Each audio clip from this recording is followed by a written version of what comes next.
प्रिय विद्यार्थियों, आपके अपने YouTube channel APS study hub पर स्वागत है। मैं सुनील कुमार स्वामी। आज पढ़ेंगे अपने भारत का भूगोल। भारत का भूगोल, भारत के भूगोल के अंदर अपने भारत की सामान्य स्थिति के बारे में जानेंगे अपने। इससे पहले अपने पूर्व फ्लैशबैक में चलते हैं। पूर्व फ्लैशबैक के अंदर देखें तो अपने सबसे पहले जो पृथ्वी थी एक विशालकाय भूखंड के अंदर थी। सबसे पहले हमारी जो पृथ्वी एक विशालकाय भूखंड के अंदर थी, उस भूखंड को पेंजिया के नाम से जाना जाता था। किसके नाम से जाना जाता था? पेंजिया के नाम से जाना जाता था। ये पेंजिया एक विशालकाय भूखंड था जिसके चारों ओर समुद्र फैला हुआ था। समुद्र, उस समुद्र को कहा जाता था पैंथालाशा। क्या कहा जाता था? पैंथालाशा।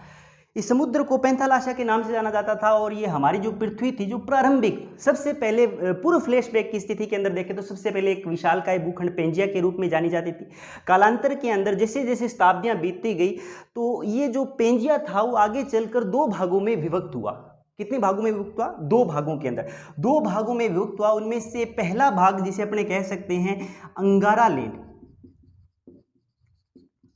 और जो दूसरा भाग था उसे कह सकते हैं अपने गोंडवाना लैंड।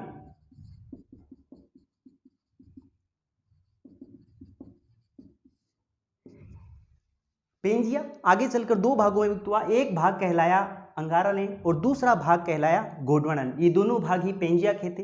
कालांतर में चलकर ये दो भाग, और इन दो भागों से आगे चलकर वर्तमान में 7 महाद्वीपों की उत्पत्ति मानी जाती है। वर्तमान के अंदर विश्व में 7 महाद्वीप है। वो 7 महाद्वीप इन्हीं दो भूभाग के हिस्से कहलाते हैं।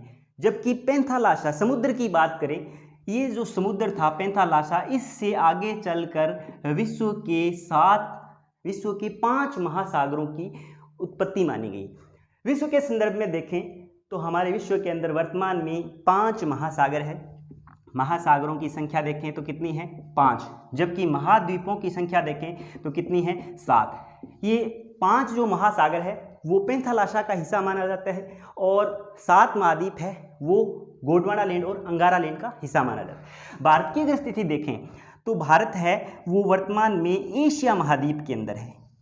कौन सी महाद्वीप में है? एशिया महाद्वीप में। और एशिया महाद्वीप है वो मूल रूप से गोंडवाना लैंड का हिस्सा माना जाता है। ये तो पूर्व फ्लैश की स्थिति थी जिसके अंदर अपने भारत की अगर स्थिति देखें तो एशिया महाद्वीप के अंदर। भारत की अक्षांशीय और देशांतरीय स्थिति के बारे में जानते हैं। किसी भी देश की स्थिति जाननी हो तो सबसे पहले हमारे पास 2 चीज़ें होनी जरूरी है। उनमें एक तो अक्षांशीय स्थिति और दूसरी देशांतरीय स्थिति। अक्षांशीय और देशांतरीय स्थिति किसी भी भूभाग, किसी भी देश, किसी भी जगह की स्थिति को अवगत कराने के लिए हमारे पास होनी जरूरी है। तो इससे पहले अपने थोड़ा सा अक्षांश और देशांतर के बारे में जान लेते हैं कि अक्षांश और देशांतर क्या है। अक्षांश और देशांतर के बारे में जानते हैं।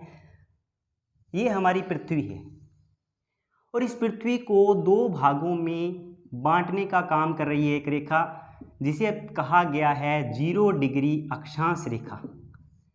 क्या कहा गया है? 0 डिग्री अक्षांश रेखा। इसे 0 डिग्री अक्षांश रेखा भी कह सकते हैं या फिर आप इसे भूमध्य रेखा भी कह सकते हैं, क्योंकि ये ठीक भूमि के एकदम मध्य के अंदर स्थित है, इसलिए इसे भूमध्य रेखा, 0 डिग्री अक्षांश रेखा। और एक रेखा और भी इसे नाम दिया गया है विषुवत रेखा। रेखा एक है जबकि इस रेखा के नाम 3 हैं। इसे अपने भूमध्य रेखा भी कह सकते हैं, विषुवत रेखा भी कह सकते हैं और 0 डिग्री अक्षांश रेखा भी कह सकते हैं। ये पृथ्वी को 2 भागों में बांटने का काम कर रही है। ठीक इस रेखा के ऊपर उत्तरी गोलार्ध, इस रेखा के ठीक नीचे दक्षिणी गोलार्ध। उत्तर के अंदर उत्तरी गोलार्ध और दक्षिण के अंदर दक्षिणी गोलार्ध। 0 डिग्री अक्षांश से लेकर उत्तर के अंदर 90 डिग्री तक उत्तरी गोलार्ध फैला हुआ है। ठीक 0 डिग्री अक्षांश से लेकर 90 डिग्री तक दक्षिण के अंदर दक्षिणी गोलार्ध फैला हुआ है। ये भूमध्य रेखा पृथ्वी को 2 गोलार्धों में विभक्त कर रही है, जिनमें से एक उत्तरी गोलार्ध और एक दक्षिणी गोलार्ध। इस भूमध्य रेखा के ठीक ऊपर 23 डिग्री 30 मिनट पर एक रेखा गुजरती है और उस रेखा को कहा गया है कर्क रेखा। उस रेखा को क्या कहा गया है? कर्क रेखा कहा गया है। कर्क रेखा की बात करें तो इसे ट्रॉपिक ऑफ कैंसर के नाम से जाना जाता है। किसके नाम से जाना जाता है? ट्रॉपिक ऑफ कैंसर के नाम से। सीधा सा अगर पूछ लिया जाए कि कर्क रेखा की डेफिनेशन पूछ ली जाए कि कर्क रेखा क्या है, तो आप सीधा सा कहोगे कि 23 डिग्री 30 मिनट उत्तरी गोलार्ध में गुजरने वाली रेखा को कर्क रेखा कहा गया है। हालांकि दो गोलार्ध है, उत्तरी गोलार्ध और दक्षिणी गोलार्ध। कर्क रेखा 23 degree 30 minute tropic of cancer के नाम से जानी जाती है। विश्व के संदर्भ में देखें, कर्क रेखा को विश्व के संदर्भ में देखें तो ये विश्व के 18 देशों से गुजरती है। विश्व के कितने देशों से गुजरती है? 18 देशों से गुजरती है। विश्व के 18 देशों से गुजरती है और 18 देशों को अपने एक ट्रिक के माध्यम से समझेंगे। 18 देश कौन कौन से हैं? तो ये ट्रिक है, मैं अल्जीरिया वाले मामा के साथ इनाम लेने यूएई गई, तो बताओ चाची बाग में मोर को कैसे संभालती है। ये एक ट्रिक है जिसके अंदर अपने विश्व के 18 देश एक साथ में याद रह जाएंगे आपके कि जो 18 देश है वो कर्क रेखा के ऊपर अवस्थित है। कर्क रेखा के ऊपर 18 देशों की स्थिति देखें। इनमें सबसे पहला देश है मैक्सिको। में से है पहला देश मैक्सिको। दूसरा देश आ गया अपना अल्जीरिया। उसके बाद में ये तीसरा है मामा। मामा के अंदर दो माँ है, इनके अंदर पहला माँ से है माली और दूसरा माँ है उससे है मारितानिया। यहां तक संख्या देखें तो 4। उसके बाद में है ईनाम। इसके अंदर 3 देश है। ई से पहला है इजिप्ट। इजिप्ट है वो मिस्र के अंदर, और ना से है नाइजर, और मैं से है म्यांमार। उसके बाद में यूएई तो आप जानते ही हो, संयुक्त अरब अमीरात। यूएई संयुक्त अरब अमीरात। यहां तक संख्या देखें तो अपने आ जाती है 8। उसके बाद में बताओ की बात करें तो इसके अंदर भी 3 देश है। बै से आपका पहला देश आ जाएगा बहमास, और ता से आ जाएगा ताइवान, और ओ से आ जाएगा ओमान। उसके बाद में चाची, इसके अंदर भी 2 वर्ड्स है। चा से आ जाएगा आपका देश चाड, और ची से बन जाएगा आपका चीन। उसके बाद में बाग से बांग्लादेश, और मोर से हो जाएगा मोरक्को, और उसके बाद में संभालती, ये 3 वर्ड्स है इसके अंदर। सै से इसके अंदर आ जाएगा आपका सऊदी अरब, और भा से आ जाएगा आपका भारत, और अंत में ये लय है तो लय से आ जाएगा आपका लीबिया।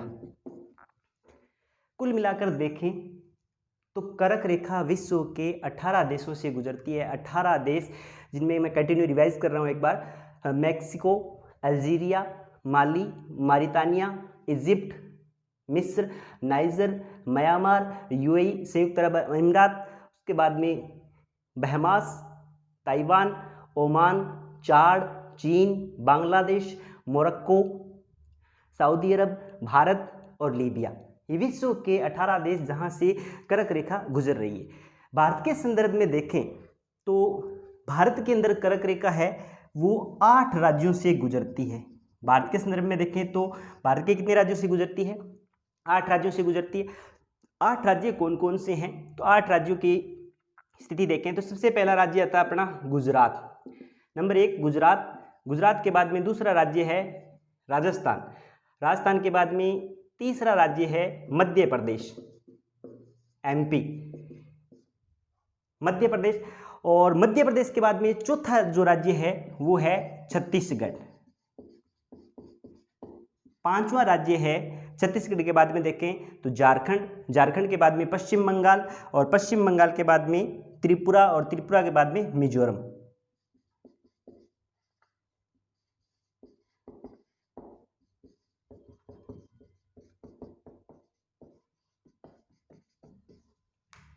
ये 8 राज्य है। जिनमें कर्क रेखा भारत से गुजरती है। इनमें सबसे पहला राज्य है गुजरात, दूसरा राजस्थान, मध्य प्रदेश, छत्तीसगढ़, झारखंड, पश्चिम बंगाल और त्रिपुरा और अंत में मिजोरम। राज्य की स्थिति देखें तो राज्य के अंदर कर्क रेखा है। राजस्थान के संदर्भ में देखें तो 2 जिलों से गुजरती है, जिनमें पहला जिला है डूंगरगढ़ और दूसरा जिला है बांसवाड़ा। बांसवाड़ा के ठीक मध्य से होकर गुजरती है और मध्य के अंदर जो स्पॉट है वो है कुशलगढ़, जो एकदम कर्क रेखा के ठीक मध्य में स्थित है। ये तो थी कर्क रेखा जो उत्तरी गोलार्ध में थी। ठीक इसी प्रकार एक रेखा और है, वो दक्षिणी गोलार्ध के अंदर है, जिसे अपने कहते हैं मकर रेखा। मकर रेखा के नाम से जाना जाता है। Same degree same minute, 23 degree 30 minute पर स्थित है मकर रेखा, लेकिन ठीक इसके विपरीत दक्षिणी गोलार्ध के अंदर स्थित है। मकर रेखा दक्षिणी गोलार्ध के अंदर 23 डिग्री 30 मिनट पर स्थित है और 23 डिग्री 30 मिनट पर ही कर्क रेखा स्थित थी। भारत की अगर स्थिति देखें इस पृथ्वी के संदर्भ में, अक्षांश और देशांतर के संदर्भ में देखें तो भूमध्य रेखा के ठीक भारत है वो उत्तरी गोलार्ध में स्थित है। उत्तरी गोलार्ध में स्थित है। भारत की अगर स्थिति देखें तो उत्तरी गोलार्ध में स्थित है और विषुवत रेखा कह दो, चाहे भूमध्य रेखा कह दो, चाहे 0 डिग्री अक्षांश रेखा कह दो, इसके ठीक संदर्भ में देखें तो भारत की स्थिति उत्तरी गोलार्ध में। और अगर देशांतर के संदर्भ में देखें तो जिस प्रकार 0 डिग्री अक्षांश रेखा, भूमध्य रेखा और विषुवत रेखा थी, उसी प्रकार 0 डिग्री देशांतर रेखा या फिर 0 डिग्री ग्रीनविच रेखा के संदर्भ में देखें तो भारत की जो स्थिति है वो पूर्वी देशांतर है। भारत की स्थिति कौन सी है? पूर्वी देशांतर, पूर्वी गोलार्ध। पूर्वी गोलार्ध के अंदर देखें तो 0 डिग्री देशांतर से पूर्व के अंदर गोलार्ध 0 डिग्री से लेकर 180 डिग्री तक फैला हुआ है। ठीक 180 डिग्री से लेकर वापस 0 डिग्री तक फैला हुआ है पश्चिमी गोलार्ध। जिस प्रकार भूमध्य रेखा के संदर्भ में 2 गोलार्धों की स्थिति है, उत्तरी गोलार्ध और दक्षिणी गोलार्ध, उसी प्रकार ग्रीनविच रेखा या देशांतर रेखा के संदर्भ में भी 2 गोलार्ध है, एक पूर्वी गोलार्ध और पश्चिमी गोलार्ध। भारत की अगर स्थिति देखें तो भूमध्य रेखा, अक्षांश रेखा या विषुवत रेखा के संदर्भ में उत्तरी गोलार्ध, ग्रीनविच रेखा या देशांतर रेखा के संदर्भ में देखें तो पूर्वी गोलार्ध।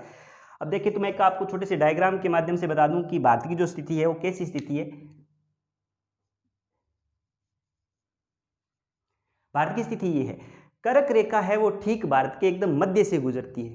कर्क रेखा ठीक भारत के मध्य से गुजरती है। कर्क रेखा है वो उत्तरी गोलार्ध में स्थित है, इसलिए भारत है वो भूमध्य रेखा के उत्तरी गोलार्ध में स्थित है। और ये जो 0 डिग्री देशांतर रेखा थी, इस 0 डिग्री देशांतर रेखा के सापेक्ष में देखें तो भारत है वो पूर्वी गोलार्ध में स्थित है, पूर्वी गोलार्ध के अंदर स्थित है। ये 2 प्रश्न ज़्यादातर पूछे जाते हैं कि भूमध्य रेखा के संदर्भ में भारत की स्थिति क्या है और अक्षांश रेखा के संदर्भ में भारत की स्थिति क्या है। तो अक्षांश रेखा के संदर्भ में भारत की स्थिति है उत्तरी गोलार्ध और देशांतर रेखा के संदर्भ में देखें तो स्थिति है पूर्वी गोलार्ध। अक्षांश और देशांतर किसी भी स्थान विशेष की स्थिति को इंगित करने के लिए दर्शाए गए हैं और वैसे एक के संदर्भ में देखें तो इनका अलग अलग है। अक्षांश है वो जलवायु का निर्धारण करते हैं, जबकि देशांतर है वो किसी स्थान विशेष के समय का निर्धारण करते हैं। वैसे अपना एक आगे टॉपिक आएगा, उसके अंदर अक्षांश और देशांतर को विस्तार से पढ़ेंगे। यहाँ पर सिर्फ अपने भारत की स्थिति जानने के लिए कि इनके संदर्भ में भारत की स्थिति किस प्रकार की है, तो इनके संदर्भ में देखें तो अक्षांश के संदर्भ में उत्तरी गोलार्ध और देशांतर के संदर्भ में देखें तो पूर्वी गोलार्ध। ये थी अपनी भारत की सामान्य स्थिति। मेरे द्वारा पढ़ाया गया अगर आपको अच्छी तरह से पसंद आया है तो प्लीज़ ये जो वीडियो है उसको आप लाइक करें, सब्सक्राइब करें और चैनल का आइकॉन बटन दबाना ना भूलें।